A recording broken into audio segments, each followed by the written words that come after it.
Still in search of what is wholesome, seeking the supreme state of sublime peace, I wandered by stages through the Magadhan country until eventually I arrived at Senanigama, near Uruvela. There I saw an agreeable piece of ground, a delightful grove with a clear flowing river with pleasant smooth banks, and nearby a village for alms resort. I considered, this will serve for the striving of a clansman, intent on striving. Tireless energy was aroused in me, and unremitting mindfulness was established. My body was tranquil and untroubled, my mind concentrated and unified. Quite secluded from sensual pleasures, secluded from unwholesome states, I entered upon and abided in the first jhana, which is accompanied by applied and sustained thought, with rapture and pleasure born of seclusion.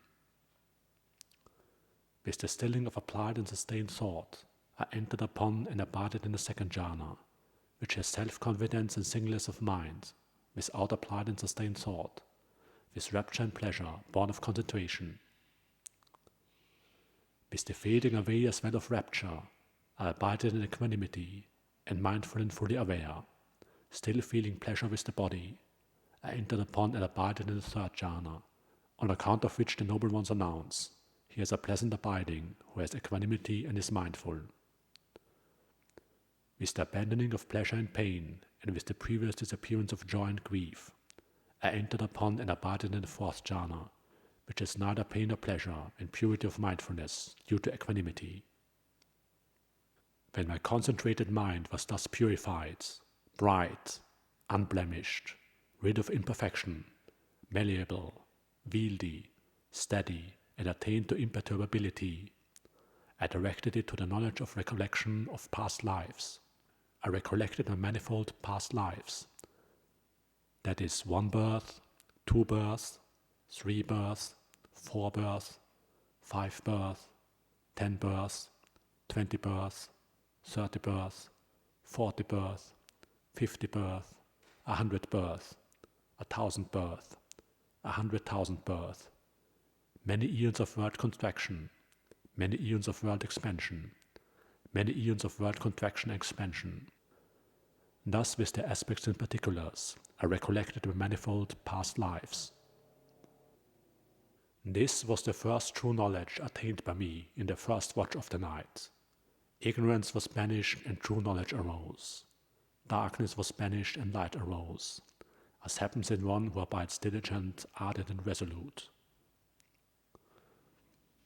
When my concentrated mind was thus purified, bright, unblemished, rid of imperfection, malleable, wieldy, steady, and attained to imperturbability, I directed it to the knowledge of passing away and reappearance of beings.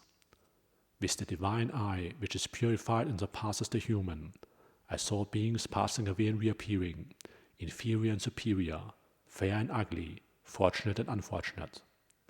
I understood how beings pass on according to their Kamma. These were the beings who were ill-conducted by body, speech and mind, revilers of noble ones, wrong in their views, giving effect to wrong view in their actions, on the dissolution of the body after death, have reappeared in a state of deprivation, in a bad destination, in perdition, even in hell. But those were the beings who were well conducted in body, speech and mind, not revilers of noble ones, right in their views, giving effect to right view in their actions, on the dissolution of the body after death, have reappeared in a good destination, even in heavenly world. Thus with the divine eye, which is purified and surpasses the human, I saw beings passing away and reappearing, inferior and superior, fair and ugly, fortunate and unfortunate. I understood how beings pass on according to their actions. This was the second true knowledge attained by me in the middle watch of the night. Ignorance was banished and true knowledge arose. Darkness was banished and light arose, as happens in one who abides diligent, ardent and resolute. When my concentrated mind was thus purified, bright, unblemished, rid of imperfection, malleable, wieldy, steady, and attained to imperturbability, I directed it to the knowledge of the destruction of the taints. I directly knew as it actually is. This is suffering. I directly knew, as it actually is, this is the origin of suffering. I directly knew, as it actually is, this is the cessation of suffering.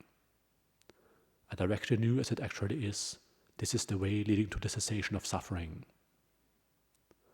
I directly knew, as it actually is, these are the taints. I directly knew, as it actually is, this is the origin of the taints. I directly knew, as it actually is, this is the cessation of the taints. I directly knew, as it actually is, this is the way leading to the cessation of the taints. When I knew and saw thus, my mind was liberated from the taint of sensual desire, from the taint of being, from the taint of becoming, and from the taint of ignorance. When it was liberated, there came the knowledge, it is liberated. I directly knew, birth is destroyed, the holy life has been lived. What had to be done has been done. There is no more coming to any state of being. This was the third true knowledge attained by me in the last watch of the night. Ignorance was banished and true knowledge arose. Darkness was banished and light arose, as happens in one who abides diligent, ardent, and resolute.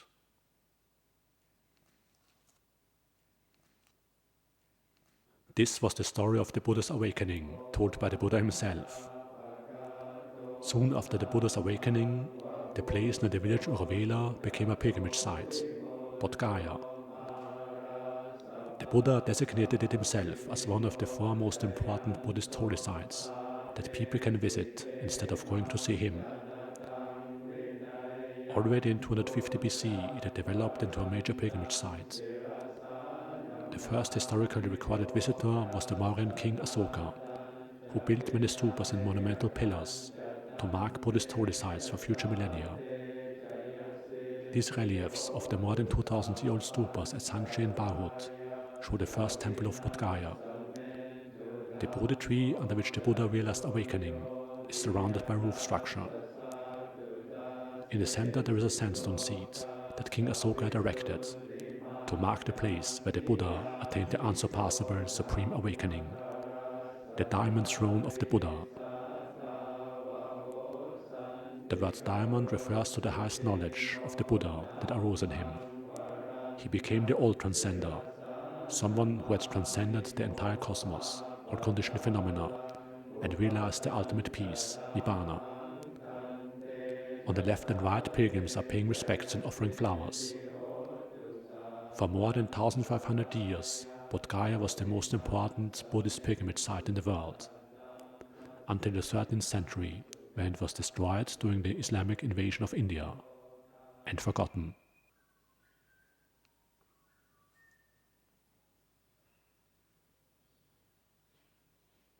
Until the 19th century, when an ancient, overgrown pyramid-shaped temple in northern India attracted the attention of British treasure hunters and archaeologists. People in Buddhist countries like Sri Lanka, Thailand and Myanmar still remembered the place and visited it. But at that time Westerners didn't know anything about the significance of the ancient 50-meter high temple. As they got to know more about the history of Buddhism, they conducted several archaeological excavations in Bodhgaya.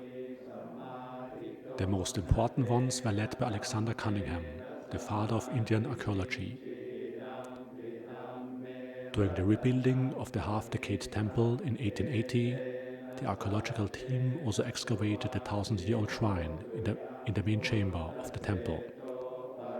When Cunningham removed the stone slabs of this shrine, he found to his surprise an earlier, smaller shrine inside. The plaster facing of the 1,800-year-old shrine contained tiny fragments of coral, pearls and jewels, and a collection of gold and silver objects. The dismantling of the second shrine revealed an even older, third shrine made from polished sandstone from the Mauryan period. Alexander Cunningham had discovered the most legendary archaeological artifact in Buddhist history, the diamond throne of the Buddha, erected by King Asoka, the center of the first temple of Bodhgaya 2,300 years ago.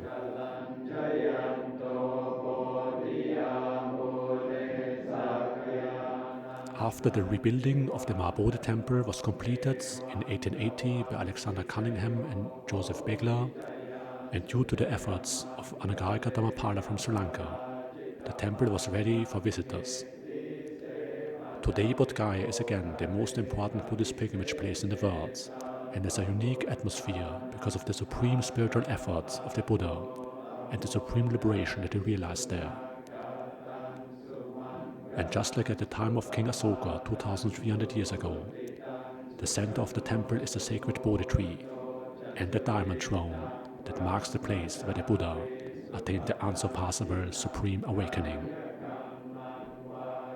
And when the sun sets and it gets night in Bodhgaya, the atmosphere becomes even more inspiring, because then, in the evening, the Buddha entered the four Jhanas and realized the three true knowledges in the three watches of the night.